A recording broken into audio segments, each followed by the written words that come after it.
咁我哋之前都講過幾次㗎啦，電動車同埋 SUV 就係車壇嘅大趨勢啦。咁之前試咗嘅係 I-Pace 啦，同埋 Model X 啦，咁都係啲成球嘢好鬼貴，未必關你事嘅車嚟嘅。咁但係其實今年開始咧，都多咗好多平啲嘅電動車入香港嘅。咁當中當然有 SUV 啊、crossover 呢類啦。咁佢同埋佢咧就係其中之一啦，就係現代嘅 Kona Electric。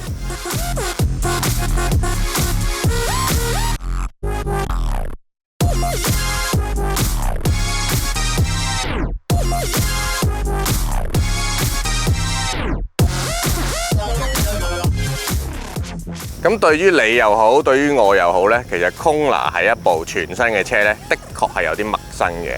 如果你淨係上網睇下相、睇下片呢，就未必知究竟佢真實係咩身材、咩尺寸嘅。咁其實呢部車呢，車長係4.18米，咁個 wheelbase 呢就係2.6米嘅。咁舉下例子俾你聽啦，同而家你街度見到差唔多 size 嘅有奧迪嘅 Q2 啦、萬事得嘅 CX3 啦，同埋日產嘅 Juke 嘅。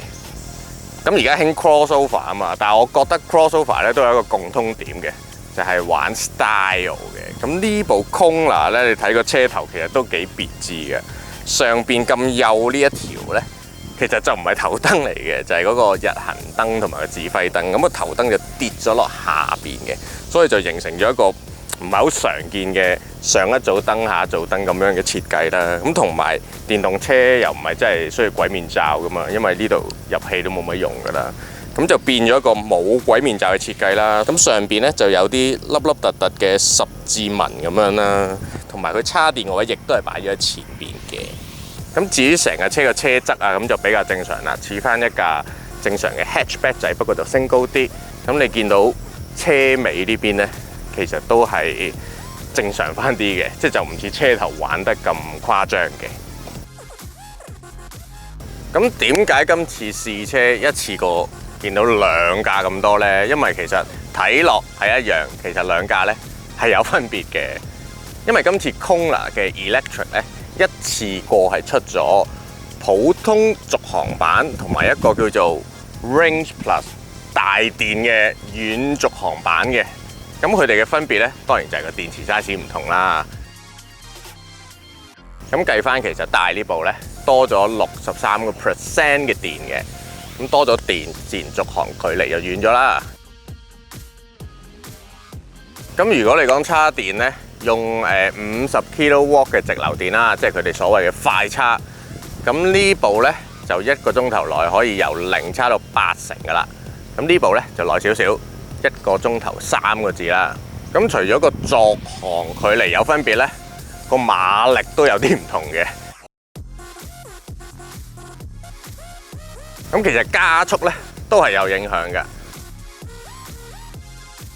咁不過咧有趣在，因為佢哋用嘅摩打一樣嘅，所以其實個扭力咧又變翻一樣喎。大家都係40.3個 kgm。咁最後當然電量有分別，個速度有分別，價錢梗係有分別㗎啦。咁一換一之後咧，咁兩者嘅 difference 咧就接近68,000蚊到啦。咁揸出嚟有冇分別咧？個 range 有分別㗎啦。咁呢68,000蚊值唔值得俾咧？咁啊，用後再談。咁跟住講下車廂啦。如果計設備咧，其實大電版又好，細電版又好，係一模一樣嘅。即係呢部車有嘅咧，隔離嗰部都有㗎啦。咁你入到嚟發覺咧，冇咗個波棍嘅喎，咁就變咗係啲掣去撳㗎啦。所以你入波 parking 啊、drive 啊、後波、空波都係撳掣就搞掂㗎啦。咁佢設備上其實都幾多嘅。例如咧，你打開前面有 USB 叉電啦，亦都有手機嘅無線充電啦。另外咁正常嘅杯架啊、擺嘢嘅地方咧都係有嘅。咁除咗手襪箱、手枕箱，佢其實個設計咧呢度就偷空咗，下邊咧都有一個幾大嘅位俾你擺嘢嘅。咁你望落下邊，原來咧都仲有啲叉電嘅 USB 插頭啊、12V 插頭俾你用嘅，咁都幾齊。咁頭頂咧當然有天窗啦。佢呢度係用一個7寸嘅 touch screen 啦，咁入邊咧有埋 Apple 嘅 CarPlay 同埋 Android Auto 噶啦，咁你自己插條線落去就可以用啦。咁如果你要睇下架車嘅電量啊嗰啲資訊咧，呢度有個 EV 嘅，咁你撳一撳咧就可以睇到而家嚿電有幾多 percent 啦。咁亦都可以 set 你用唔同嘅方法叉電嘅時候呢，你想叉到幾滿嘅。咁例如呢，如果你用直流電叉，即係快叉呢，都建議唔好次次叉到100%嘅，咁樣對於保護嚿電會好少少啦。咁有一樣嘢呢，我覺得每部車有我都會加100分俾佢嘅，就係佢有冷氣嘅燈嘅。咁其實佢冷嘅功能同暖嘅功能都有嘅。咁暖嘅呢，我係唔需要用嘅，喺香港基本上唔使用嘅。咁但係冷嘅功能呢，我覺得可以用幾個月都得嘅，真係正好多。香港太熱啦。咁其實架車個 size 頭先都講過啦，係一啲比較 typical 細型嘅 crossover。咁前座當然冇問題啦。咁後座呢，又唔算好逼嘅。咁你坐3個人呢，就會當然會逼啲啦。呢種 size 嘅車，但係佢有個好處咯，即係中間呢個地台就比較平啲嘅，咁就唔會話中間嗰個隻腳要曲得好犀利咯。咁正常如果你係一個細家庭啊，或者兩公婆用呢，我覺得都冇乜問題。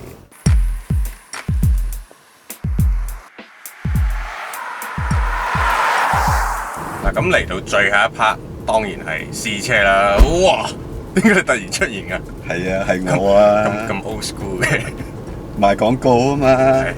嗱，提大家啦，記住 subscribe 我哋嘅 YouTube channel 啊，有新片即刻有得睇。另外喺我哋嘅 Facebook 開咗個群組叫 Drivers Club， 歡迎大家加入，同我哋嘅編輯真人對話下，分享下大家揸車經驗。咁我就做完啦，拜拜。你咪走住先。嗱，你都試咗㗎嘛兩架車，留低一齊講啦。真係？係，留低講。咁好啦。其實我哋今年都試咗唔少電動車嘅。咁呢部 Kona 咧，我諗有一個問題就係同 Kia 嗰部 Niro 咧，有啲搞到好混亂。咁我後尾我揾清楚資料㗎啦。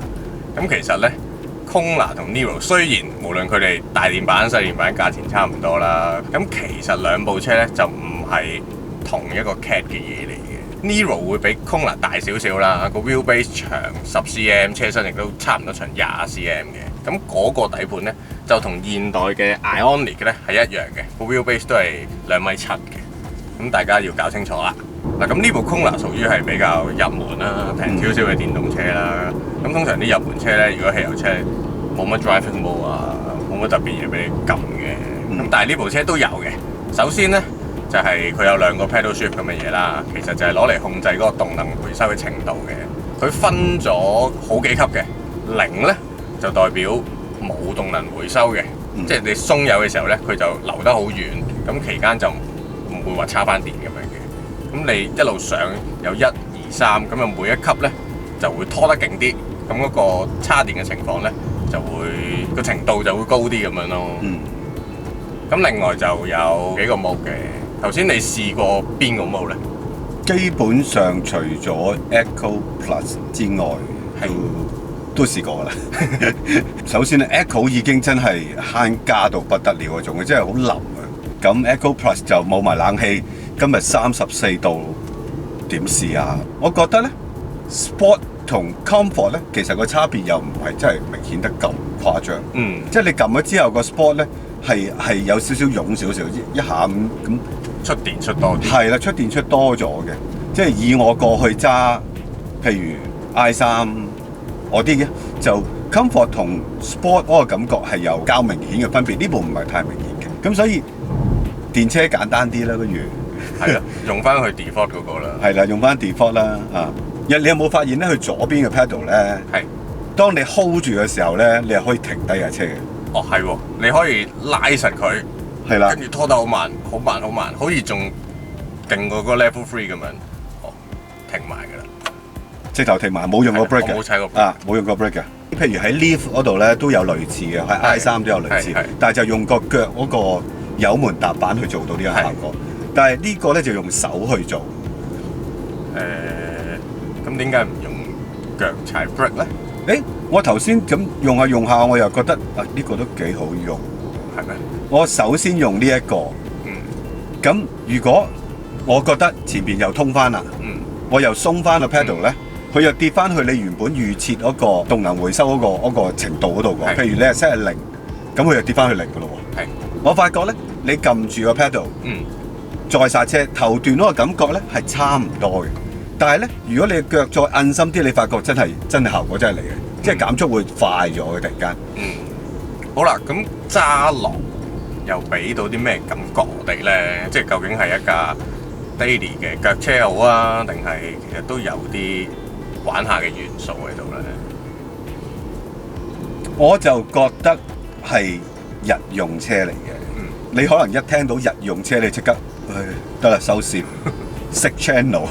唔係，我講翻俾你聽先，因為佢用咗電咧，係無形中咧令到一架好似 Golf 咁嘅車咧，或者小嘅 hatchback 啦嚇，突然間高級咗嘅。係，因為架車好靜嘅。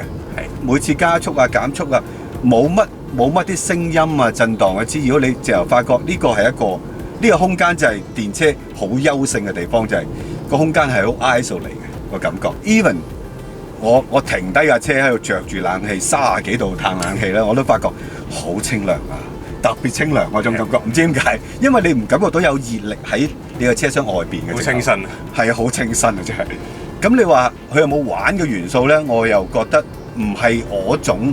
你譬如想買部 GTI 啊，即係唔係我啲嘢嚟嘅。咁一定唔係，一定唔係我啲嘢嚟㗎啦。呢架車咧，就算無論係大電或者細電版咧，其實佢個加速力，我諗都贏好多汽油車嘅。係啊，即係你如果單純講呢樣嘢咧，佢俾到你一啲 extra 嘅速度個快感嘅。咁但係你真係揸嘅時候咧，佢本身真係有啲重，係有啲重嘅。重係啦，同埋條胎咧本身係好慳電嘅，唔係慳油係慳電嘅，所以咧啲 grip 唔係太好嘅。咁務求個 rolling resistance 好低啊，諸如此類啊，咁所以有時轉一兩個彎都叫到好凄厲嗰種感覺嘅，係嘅。咁所以佢本身呢架車嘅設計就係唔係 for 你真係去 for 嗰種嘅 driving pleasure 係。但係如果你話我揸得舒服，跟住我突然間快一下半下，係佢係俾到你嘅，一下半下啫，持久力就冇乜㗎啦。係。咁你覺得呢架車行起上嚟又舒唔舒服咧？好多時歐洲如果做呢啲 crossover 或者 hatchback 仔咧，都想又加多少少 sporty 啦，咁啊不如整硬少少佢啦。咁佢又冇乜做到呢方面嘅嘢嘅。所以平時揸咧，就算你有翻咁上下速度咧，你都會覺得架車嗰啲行程係幾舒服嘅喎，即係唔係下下硬食啊，冇乜呢種感覺。係啦。咁到最後，佢哋嗰個性能影唔影響到你去決定要買大電定細電咧，定係純粹睇個 range 就得咧？咁兩部車我哋都試完，你講下先啦。你覺得大電同細電揸出嚟個分別大唔大咧？大電明顯喺 low to medium 嘅 range 裏邊咧，油門反應咧係快啲嘅，換轉出嚟嘅速度咧都係快少少嘅。你會揸得爽快啲嘅成個人。有條直路我試過兩部車分別係盡油試下嘅。明顯大電版係喺直路尾係速度高咗，高十零度啦，10零公里啦時速啊。另外咧電量係多啲嘅。所以稍為深啲俾油起步嘅時候咧，大電版嘅 torque steering 咧係明顯嘅，係細電就冇乜嘅，即係好輕微嘅。大嗰個咧，出彎就固然之啦，直路起若然你唔知點解無啦好狼死一腳動落去咧，都有嘅。係啊係啊，咁另外就係真係揸起上嚟咧，我都即刻問現代嗰個同事佢重咗幾多？因為你覺得佢重咗？重咗啊！當然你平時揸唔會覺嘅，但係當你一扭一個彎或者一下重 brake，你就會發覺，你都會即刻會問重咗幾多？好似大概10% 度。因為連前排座椅底都好似鋪多咗電嘅，咁多10% 嘅重量咯。咁但係個 range 就行遠好多喎，行多170公里㗎。0至100又好似快少少，快2秒1㗎，2秒1追到巴士喎。聽落就好勁咯，即係如果你法拉利快咗2秒1就係啊，要法拉利用20年去做咗2秒1嘅距離。但係當你講緊係9秒幾同埋7秒幾嘅時候就係其實都冇所謂啦，冇乜所謂嘅，冇乜所謂啦。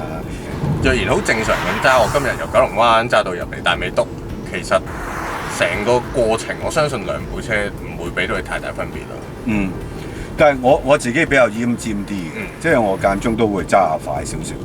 咁如果大電版嗰個 performance 咧，我係滿意嘅，我較為滿意嘅。咁但係條胎我就唔係太滿意嘅，因為大電定細電咧都係用相同嘅胎，尺寸一樣，型號一樣，連個胎嘅負重都一樣嘅。咁你用喺細電嘅時候，我又覺得 OK 啊，佢慳得有道理啊。係啊。